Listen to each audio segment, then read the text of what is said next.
Wonderful. Let me make quick introduction of the next presentation, which is a very essential topic because it's also close to my heart in some way. It's on Agile Leadership in the digital era, lessons from the finance sector. And on this, we have virtually Professor Stephen Jones, Academic Director of Executive Education, Bangor University, UK. And just to give you a quick profile, you can still find it on the Book of Abstract, but Stephen Jones is a director of Bangor University Business School's Executive Education. He's also director of Business Relations for Bangor University Business School and senior lecturer in management. Stephen has over 28 years of experience designing and delivering executive development program. Commencing in the mid-1990s, he created and delivered MBAs internationally for financial services and engineering jointly by Bangor University and Manchester Business School. Stephen introduced the study of entrepreneurship and e-business at Bangor Business School and has delivered the marketing strategy module on Chartered Banker MBA since program commencement over 10 years ago. Currently, the module is titled as Customer Journey in Financial Services. He is a steering group member of the ION Leadership Development Program and contributes to Bangor Business School, the school's input to the help to grow the program, as well as the UK. He has taught in Dubai, Hong Kong, India, Ireland, Italy, Latvia, Malaysia, Singapore, South Africa, USA, and Zimbabwe. So I think he's the right person to talk about agility and leadership, particularly in the finance sector. Please welcome Professor Stephen Jones. Hello there. Oh, you're morning. there. Can you hear me? I can't see you. Oh, where are you? I'm here. Can now you see I see you. Yeah. The floor is yours. Okay, the temperature here. And I have to be mean because we are running out of time.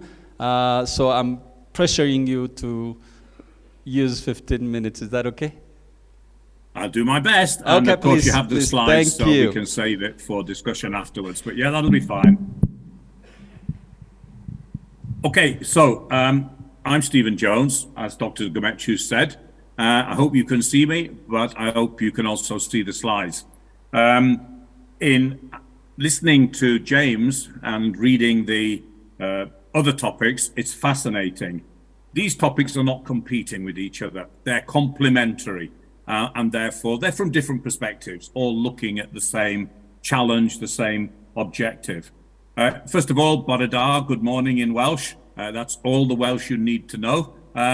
It's amazing that the temperature here in Bangor, as I speak to you, 2 hours earlier than your time, is 18 degrees centigrade. And I had a quick look on the temperature in Addis there, and it said that it was about 20 degrees C. So very unusual that Bangor should be so warm. Enough of me talking, let's get into the topic. It's interesting, this debate about technology or human resource. And some people would say everything's moving to technology. I noticed that James didn't say everything is technology, which is great. And it would be good if I could be there to meet you all face to face, maybe another time. The regulators around the world have this challenge of trying to control, avoid crime in financial services, etc. And in Bangor, we recently launched a new MBA on the subject of financial crime and compliance. I'm very pleased to have developed that and also to be contributing module to it. The regulators recognize the need for balance. Technology can't do everything. We still need human intervention. And for those of us who are humans and involved in financial services, that's good news.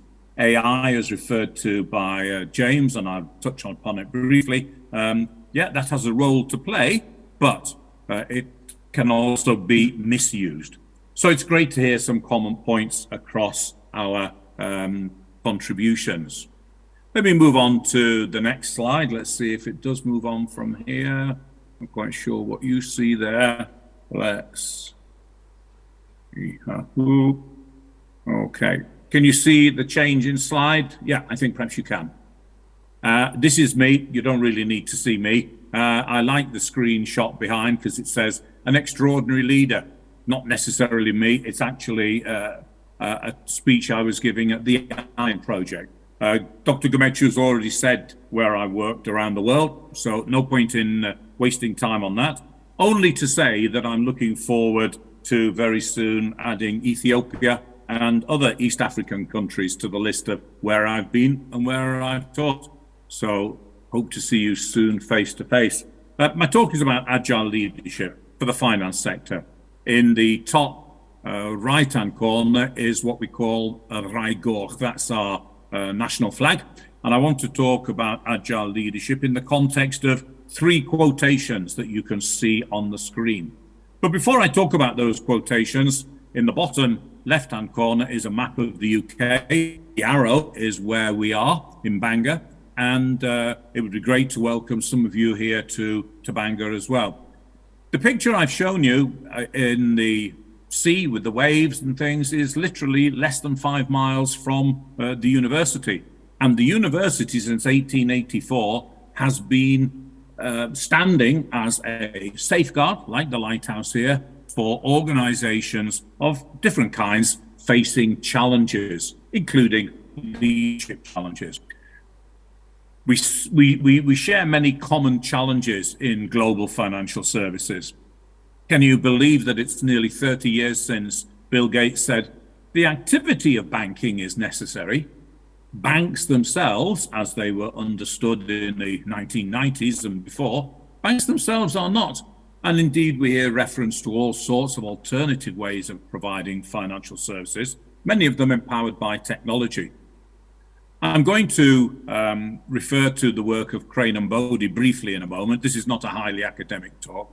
They said only a couple of years after Bill Gates, will banks of the 21st century, where we are now, will they still be banks in the conventional sense? Well, of course, in the UK and many other markets, we have removed the need to go to a bank branch. I understand that in Ethiopia, bank branches are still being opened. It's about banking sectors in different countries in different stages of development, not trying to replicate everything that's been done before, craft particular solutions for specific situations. And only 2 years ago, Fastnacht said, the super app on our bank, on our mobile phones is the new bank. So what potential for us who are in financial services, you're all there, support services like James offers and data centers, and indeed Bangor University offering education services.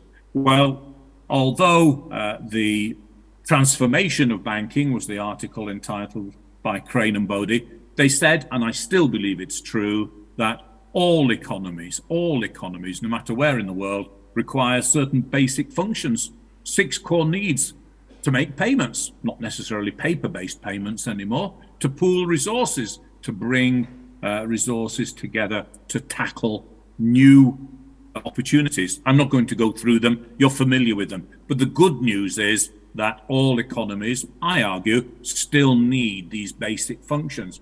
And it's for all of us, whether data center providers, whether you're in banking and other aspects of financial services, insurance, and educators like myself, to make sure that we take that on board, but also we recognize how things have changed. And of course, it's Alvin Toffler, the futurologist, who talked about the only constant is change. I've moved on to the next slide. I don't know if you can see that on your screen there. And the only constant is change. We heard lots of examples of changes coming along by our introductory speaker today from FSD. Change is a constant. We ignore it at our peril. We can't stop it. We just have to be good at recognizing it and adjusting it. And in Bangor Business School, we started in the UK, the first university to offer a degree in banking in 1969, before I was there. And we've evolved. You can see there some of the things that we've introduced. Dr. Gometchu mentioned the Chartered Banker MBA. I've mentioned the MBA in Financial Crime and Compliance, all responding to industry needs for skills in financial services. The only thing I want to emphasize from this screenshot is the only appropriate response, I believe, is to develop with individuals and organizations the ability to be agile. Otherwise, we're out of date. We become like a dinosaur or a dodo. Some of you may follow the Harvard Business Review, and this was a recent cover page. I think it's really great illustration. I'm sitting in a chair rather like this, but I'm not strapped in. But change can lead to turbulence and trying to work out the best way forward. So this article by Mankins and Gottfriedson, end of last year, said strategy making in turbulent times, and we can, I think, expect that we will always live in turbulent times. The idea of things being static, well, that's largely in the history books now. So these two authors talk about the need for a dynamic new model. What does that mean for us? What does it mean for leaders, for you as leaders? Well, although Crane and Bodie say all economies, whether east, west, north, south, require certain basic functions, those 6 core requirements that were on an earlier slide. The institutional arrangements to carry out these 6 requirements, and also they change over time, but they also change across national boundaries. What worked in the UK at a certain time may not work in East Africa. It's about understanding things and crafting a particular response. And of course, we're facing all sorts of technological challenges and technological benefits when we have a look here at the other things that you might pick up from the International Monetary Fund. The International Monetary Fund talks about the new types of information, new communication channels. They say that much of the technological progress is evolutionary, slowly but surely, but actually perhaps we should call it revolutionary, because the pace of change is accelerating very fast. Governments, regulators need to support technological change, but be careful that they can still regulate things. And James had, in one of his slides, he talked about the Industrial Revolution, the 4th Industrial Revolution. I recognize that. Nicoletti in 2021 talked about the response of banking industry, the column in the middle there. We see artificial intelligence, questions about robotic processes, etc. But also, fortunately, we see things about humanization and sustainability. One of the earlier speakers talked about the challenge of green finance and things. It's a big topic. It's not going to go away. So with all these changes, is there any good news? Well, there is, fortunately, because in the same article, Nicoletti says, banking 5.0 still needs persons, still needs humanization. Humanization because artificial intelligence, robotic processes inside businesses on the left-hand side can do many things, but customers are humans. They quite often want to have a high touch. They want to be able to speak to someone, not just presume that technology, an avatar, can do everything for them. So in our talk, it's time to define agility. And I see agility as about being appropriately quick, appropriately swift to recognize change and to respond. Also to be flexible, to show dexterity. Instead of being everything stuck in concrete and this is the way we always do it and it's difficult to change, we need to be very sharp in recognizing change and being creative, coming up with new ways of doing things. The ability to think quickly, but also clearly is what the Cambridge Dictionary says. My slide now shows a book about radical uncertainty. It's an easy read. It's by John Kay, an academic, and Mervyn King, who is a former governor of the Bank of England. I pick out of it two key things. At the top of the list, the unknowable future. We just can't know the future. Radical uncertainties everywhere. But the phrase at the bottom, how do we embrace it? Do we run scared from it, or do we embrace it? It's difficult to predict, and many things come together, as in this screenshot from the BBC that showed how last year, September, this was the depiction of how many things came together. They affected all of us. They'll have affected you all there in East Africa. There's no way that we can avoid them. There are one or two countries, but they close themselves off, and that has an impact on their development. So some general thoughts on the previous slide about uncertainty, embracing it, then how in 2020 stories came together, and then this one from Fastnac 2 years ago, talking about the digital ecosystem and things that have affected specifically the sector that we're talking about, financial services. So we have to think very carefully about not being overwhelmed by change. And I would argue that the way to avoid being overwhelmed, to respond to it, to embrace it, although sometimes it's painful, is actually to start by classifying types of change. Is it in the bottom right-hand corner? This kind of change is repeatable, it's predictable. No, I think those days have gone. Is it complicated, separated by time for cause and effect? No, we need to respond very quickly. Is it chaotic? Yeah, probably that's part of the scenario in which we live. It's complex for sure. Sometimes we can only work out the cause and the effect linkage, sometimes after the fact. So we've got to be flexible, because if we don't, we'll end up in the situation where environment changes on the left-hand side, we don't fit anymore. We haven't changed our strategy and our organization. And James was talking about some of the things that organizations think about in their strategy. Do we do things in-house? Do we do things outside using other resources? So I want to argue that what it requires is internal agility. This diagram of three forks, a fork with three pins, clearly is about there's always going to be environmental change. Sometimes we're ignorant of it. We couldn't be ignorant about COVID. That came and hit everybody around the world very quickly. Sometimes we delay thinking, well, I'll just wait a little bit longer to see, is it going to impact us? Maybe it'll change back. Maybe it won't. So it's about hoping to gradually strategically reposition our organization, the pin on the left-hand side. But in reality, if we do things too slowly because we're not agile, we don't adjust, we don't adapt, we're going to have to do painful things, radical repositioning, or even retrench, close the organization. And my proposition to you today is it's all about companies being agile.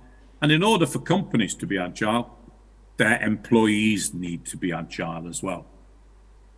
So this idea that we can plan change, well, nice idea, but probably we have to respond to what I've called on the current slide, emergent change.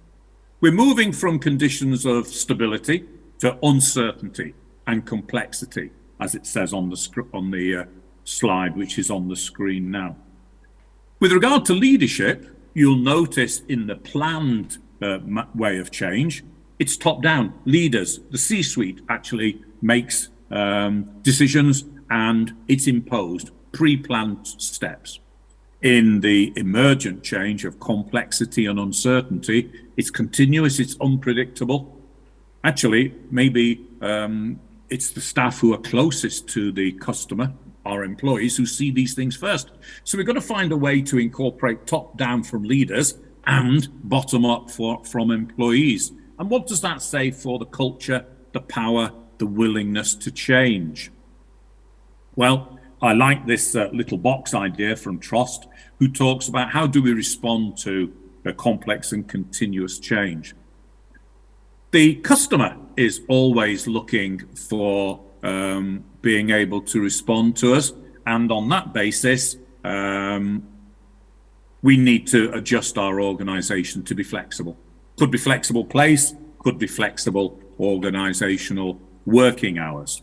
And that leads us on to this challenge here of, let me just get that slide up. The challenge here is, if we want to get close to customers, and we do, then what does it mean for organizations?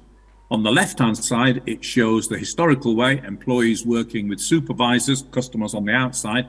Now it's much more about being closer together with customers. And I want to argue that middle managers, apologies if any of you are middle managers, are somewhat threatened by this, because it's a changing role, particularly of middle managers. Technology can bypass, and therefore middle managers may feel threatened. They may feel dehumanized, and dehumanized are those people who have been replaced by technology. And the slide about effective and efficiency, I've seen the note about 2 minutes left, I'm working towards it, is an argument that technology is very efficient, but it's also, it may provide a barrier between us and the customer.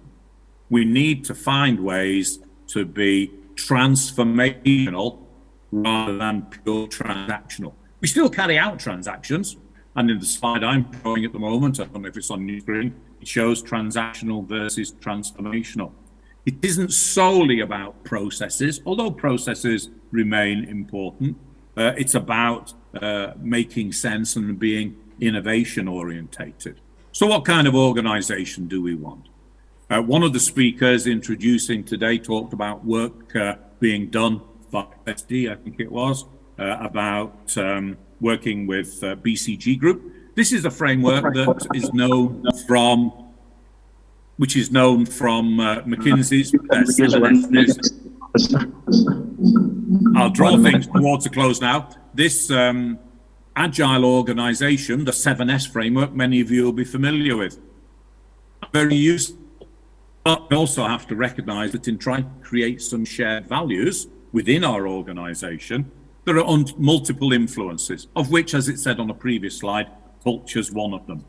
National culture. The culture in Ethiopia is different to the culture in the UK. Can we take ideas developed in the UK and just parachute them into Ethiopia, elsewhere in East Africa? I suggest not. But it dictates how people behave. I'm not going to spend time talking about this model.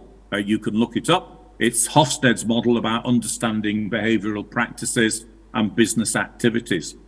But what's required is that we understand the linkage between national culture, something you all share within one country, and organizational culture, how managers take national culture and decide how to shape the way we do things here.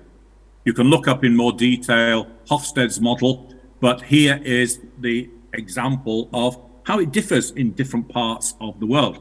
You'll see here is a comparison of Ethiopia, Kenya, Tanzania, the UK is the one in green. There are many similarities between the different countries in East Africa. Not surprising, because you're geographically close to each other. You share many common aspects of history, which drives culture. And you'll see there are some differences from the UK. So a UK company coming to East Africa needs to make some adjustment. We can't just carry on as we've always done. So what does it take to be agile? It takes leadership. It takes awareness. The key thing we're talking about is on the left-hand side, managerial capabilities. My final slides are as follows. What about this impact of digitalization? Because I was asked to speak about leadership in the digital era. Well, culture. I've just mentioned culture, organizational, national culture. The need for strategy, the ever-present and increasing presence of technology.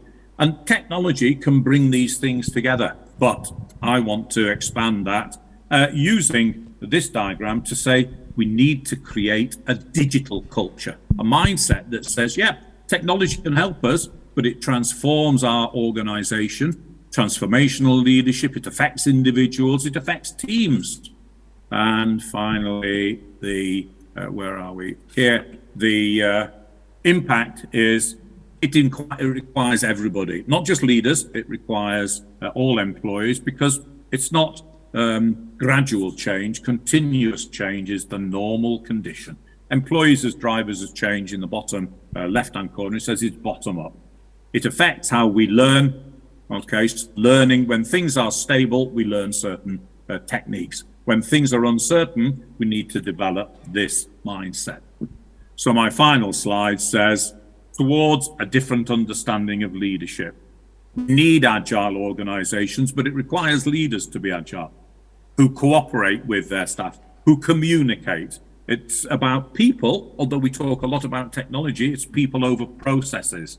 And agility, just to say we're agile, is not enough. We need to be agile for solid business reasons, because there's urgency, because there's competitiveness, because customers want it, changes in regulations. And it's all about being confident to be self-critical. Thanks for listening. Diolch yn fawr iawn. That's me finished, Gymetchu. Thank you very much, Professor. It's a very insightful presentation. You're getting a big applaud here.